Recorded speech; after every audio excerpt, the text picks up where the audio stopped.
1 KG tomato, 1 KG আলু, আধা KG শসা, আধা কেজি বেগুন, 4টা আপনার লেবু আর 250 গ্রাম কাঁচামরিচ, 250 গ্রাম ধনেপাতা দিবেন।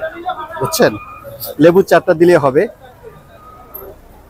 আমি আমার যে প্রয়োজন সেই প্রয়োজনেই আমি এই পরিমাণ সবজি আজকে কিনে নেব।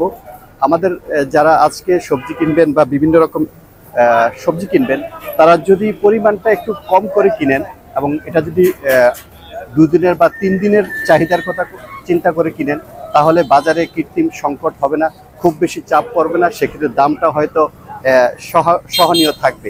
তো আমরা আসলে সবাই চেষ্টা করব যে আমাদের পরিবারের সদস্য যতজন আছে সেই অনুযায়ী 2 দিন বা 3 দিনের পরিমাণে আমরা কিনবো, তাহলে আসলে এই বাজারে আমার মনে হয় খুব বেশি চাপ পড়বে না।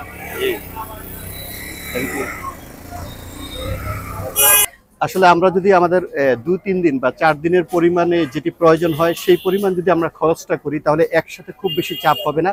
যেহেতু পুরো রমজান মাসে আমাদের অনেক কিছুই প্রয়োজন হবে, সেটা আমরা কিনবো। তবে একসাথে খুব বেশি যদি কিনি, সেক্ষেত্রে বেশি চাপ পড়ে, দোকানিদের উপরে চাপ পড়ে এবং আসলে বাজারে কৃত্রিম একটা সংকটের কথা থেকে যায়। তো আমরা আশা করব সবাই এই জিনিসটা খেয়াল করবেন যে আসলে আমরা চলুন না আমরা আমাদের যে বাজারের যে পণ্য সেই পণ্যগুলো যাতে সহনীয় থাকে, আমাদের যে চাহিদা সেই চাহিদা মতো আমরা কিনি, খুব বেশি একসাথে না কিনি, পর্যায়ক্রমে 2 দিন পরে পরে কিনি, তাহলে হয়তো বাজারটা সহনীয় থাকবে, বাজারের যে দ্রব্যমূল্য সেগুলো একটা যে একটা নির্ধারিত দামে থাকবে, খুব বেশি বাড়বে না। তো সবাইকে আহ্বান করব, সবাইকে অনুরোধ করব যে আপনারা এই কাজটি করুন।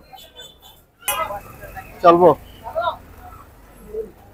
এবার আসে চলবো এইদিকে এবার আমার পিছু পিছু। আর আধা কেজি আদা, আধা কেজি রসুন, 1 কেজি চিনি,